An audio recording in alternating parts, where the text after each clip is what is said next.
Guys, kung kayo is naghahanap ng refrigerator stand. So eto pala, ayan. So hindi ko na siya napakita ng kasi nakakabit, nakalagay na siya. So mahirap na siyang tanggalin. So pinatungan ko siya ng 7 cubic na rep. Ayan siya. So kayang-kaya niya, ayan.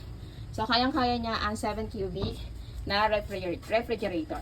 So pwede rin ito sa washing machine. So ang kagandahan kasi dito kung gusto niyo siya ilipat, madali po siyang ilipat. Kasi with wheels po yan.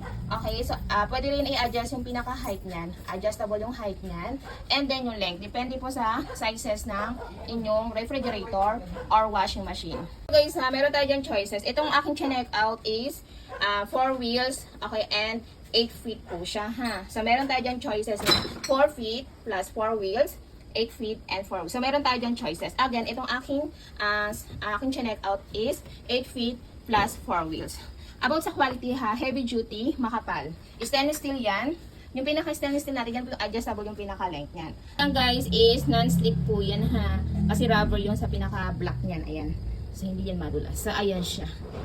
Okay?